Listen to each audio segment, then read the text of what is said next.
Well, we spoke last night about Kashmir, and the Prime Minister really feels he has it under control. I know they speak with Pakistan, and I'm sure that they will be able to do something that will be very good. You want to We add spoke something? about it last night at Gurugram.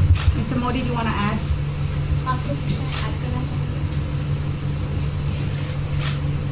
Bharat और पाकिस्तान के बीच कई bilateral issues हैं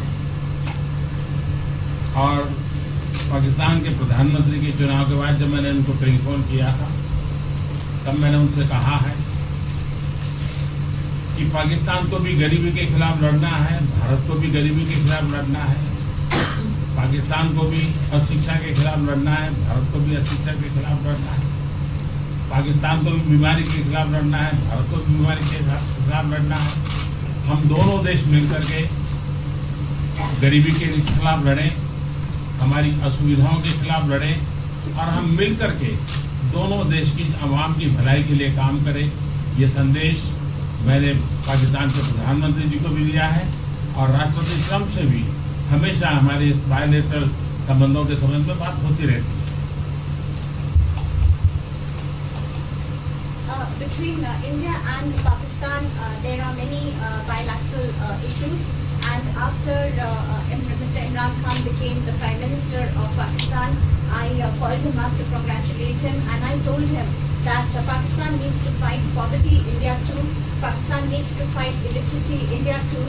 Pakistan needs to fight disease, India too. And so together, let us join our forces to fight poverty and all the ills that are facing our two countries. Let us work together for the welfare of the people of our two countries. And this is the message that I keep giving my counterpart in Pakistan. Along with President Trump, we also keep talking about the different bilateral issues between us. Mr. Modi, would you like to have President Trump be involved in negotiating between Pakistan and India?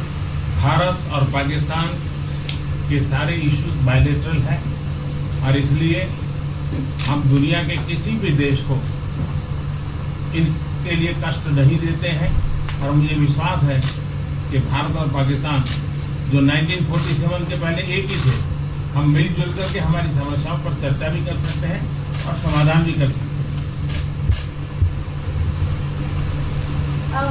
India and Pakistan have all the issues are of bilateral nature, and we do not want to give pains to any country in the world to in fact try to do anything in this, because these issues are bilateral. And I trust that before 1947, when we were one country, that even afterwards we can find solutions through discussions. Mr. President, is that offer still on the table? I'm here. I have a very good relationship with both gentlemen, and I'm here. If for any reason, but I think they can do it themselves very well. They've been doing it for a long time. President, the Chinese have said today publicly that it's more low-level calls that have happened, and they're downplaying the significance of the calls to the U.S. administration. I don't know what you mean by that. Low level? The vice premier is low level? I don't think so. What's in your mind, they're low level? What is the position of the gentleman that was quoted in the newspaper today? Well, the Vice Premier, Leo Ho, came out with very significant statements, and we've been communicating through intermediaries back and forth with him. That's the vice premier of China. Yes, sir, I understand. That's not low level. I understand, I agree. I was just, there was a statement that the spokesman for the Foreign Ministry, for instance, said they weren't aware of the calls happening. I don't know about his There's been communication at the highest level. Thank you, Mr. At the President. highest level. Can you clarify the calls? No, I don't want to. We don't want to go into. We don't want to go into. Hey, look, in the meantime, our country is doing great. We're doing great. And the Prime Minister just congratulated me. Everybody that's met has congratulated us on the job we're doing in the United States with our economy. Our economy is phenomenal, best it's ever been. And that's despite the trade deals. And when the trade deals get done, like we did with Japan yesterday, we did a really big, tremendous trade deal with Japan. And we have others coming. We're negotiating now in earnest with the European Union because they want to do that. They want to do that, and I do too. So we have, when we get these deals done, our country will be transformed. I mean, it'll be monetarily transformed. It's such a difference. between the horrible, horrible one-sided deals that we had in the past. And frankly, past administrations should be ashamed of themselves for allowing that. But we have many of them. One of them is the USMCA, Mexico-Canada. And hopefully that'll get voted on very quickly. Everybody wants it to happen, so hopefully we can make that a bipartisan bill. But we have many trade deals that are doing very well, and including China. And I think it was necessary to go through this, you would say a rough patch, but I'd say maybe much more than a rough patch. But that's okay, because we've been paid billions and billions of dollars. And you know that prices haven't gone up, and there's been no inflation. And we've put a lot of money in the Treasury, and tens of billions of dollars. And I've given a lot of it to the farmers that were hurt. I've been able to give a lot of money, compliments of China, to the farmers that were hurt, because we gave them 16 billion and we gave them 12 billion the year before. That made them whole. That was the amount of money that China didn't invest in to our farmers, give to our farmers. So the farmers have been amazing, but they're very happy with the job we're doing. But eventually they're going to be the biggest, or one of the biggest beneficiaries. Okay? Mr. President, did you attend the climate session? Say it? Did you make it to the climate session? Were there any conclusions that you took? I'm going to. In fact, it's going to be our next session. So we haven't had it. Do you have a message that you would like to deliver to? No, I want clean air and clean water. And we're right now having the cleanest air and cleanest water on the planet. But that's what I want. I want absolutely clean air and clean water. Mr. President, just briefly back on China, we saw the comments from Lee about wanting calm. Calm. Calm, exactly. Just wondering if you can clarify what you meant about the call. Was that with Lighthizer? I don't want to talk about calls. We've had calls. We've had calls at the highest levels. But I don't want to talk about that. But the vice chairman put out a statement last night that was a statement and saying that he wants to make a deal and he wants calm. And I think it's a very good word to use. Calm.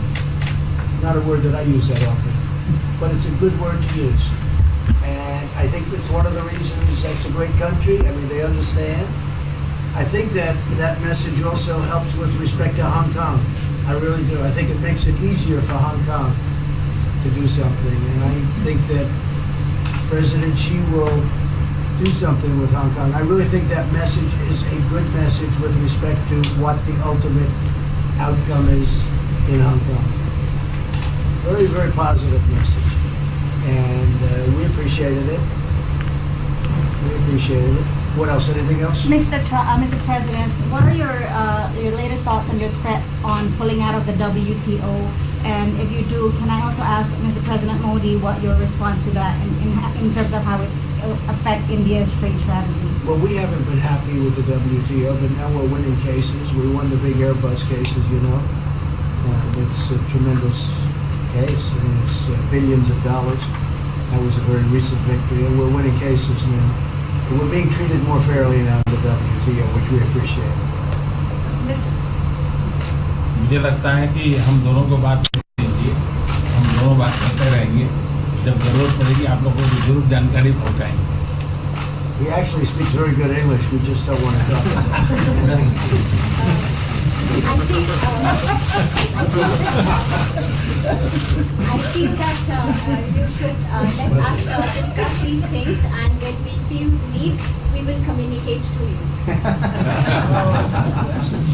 Mr. President, Russia has just recently said they have no intention of asking to be readmitted to the G7. However, No, I wouldn't expect they'd ask, because why would he's a proud man. He's done a real job, and why would he ask? No, it's something we discussed, and it's under discussion now. No votes or anything, but I would be inclined to say yes, and so would others, and some probably wouldn't be, but it's just a discussion. No, I would think that he wouldn't do that because he's a proud man. He wouldn't ask, but if something would happen, he would be asked, and I'm sure he would say yes to that. do you have any indication from them that they would accept? No, I think it was a very good discussion. It was the initial discussion, but it was a very good discussion. But I think it would be appropriate. I think it would be good for Russia. I think it would be good for everybody. I think it would be a positive. But it's just a discussion that we had. It was a very interesting discussion and very, I think, pretty even. I think ultimately people like the idea. Mr. President, what would be your message to the American people in terms of what is your biggest achievement at this G7? Well, we've had a lot of achievements. We have an achievement with Prime Minister Modi because we're doing great trade. We're doing a lot of trade with India. That's an achievement. I think, obviously, the Japan deal is a tremendous achievement because it's one of the biggest trade deals and it affects directly our farmers. Even the fact that he's taking all of the excess corn that China didn't take, hundreds of millions of dollars worth of corn, and he's buying that. Japan is buying all of that corn at a fair price, and that was great. So that was very important. I also think that unity is very important. We had a very good, despite you read the newspaper stories, the stories bear no resemblance to what's taking place. You saw me with Chancellor Merkel. You saw me with all of them. The relationship is great. We have 7 nations. In addition to that, we have other nations like India and others that came in. Australia came in.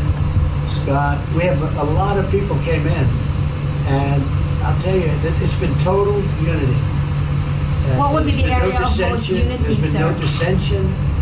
There's been no fights or arguments. There's been no anything. I mean, there's been great unity here, and honestly, the papers haven't reported how good it's been. So what would be your most common ground? Is it climate change? Is it gender equality? I think we have a lot of things, but I think really the unity, the fact that we're all getting along so well, I think is one of the big takes from this. We really have good relationships, and we're doing a lot about a lot. Okay? Just so we get our reporting right, I'm going to give it one more crack on China.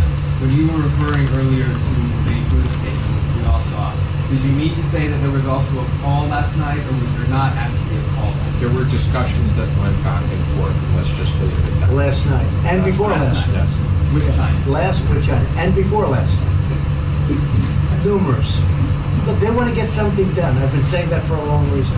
And why wouldn't they? They want to get something done. They've lost millions of jobs. Their supply chains are being hurt.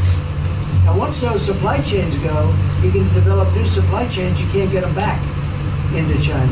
So China is run by really a great leader. I think he's a great leader. He wants to do something. They lost over 3 million jobs in a very short period of time. A lot of companies have left China and they're leaving China. They want to get it done. I knew that. I could have told you that without talking, but we are talking. And would you still like to see U.S. companies leave China? Depends on whether or not we make a deal. If we don't make a deal, I'd like to see them leave China. Absolutely. If we make a deal, I'd like to see them stay there and do a great job. Mr. President, on the Afghanistan peace talks, do you have an updated timeline, or are there any snags? No timeline, whatever it is. We're no rush. I mean, we're there. We're really a peacekeeping force more than anything else, frankly. And said we could win that war in a very short period of time, but I'm not looking to kill 10 million people. Okay? And we are working along with the Taliban, with the government, and other people too. And we'll see what happens. No timeline. Okay? Thank you very much. We're going to be doing a news conference in a little while. Just one more thing. If you need one, you need one? I don't think you need one. Always thinking I mean, I can't imagine any other question. I just want to thank the Prime Minister. He's a great leader right here. Would you allow him to have nuclear Great weapons? election result. Would you allow him to have nuclear weapons, sir? Thank you, press. Would you allow India to have Thank you, nuclear press. weapons? Thank you. Thank you, press.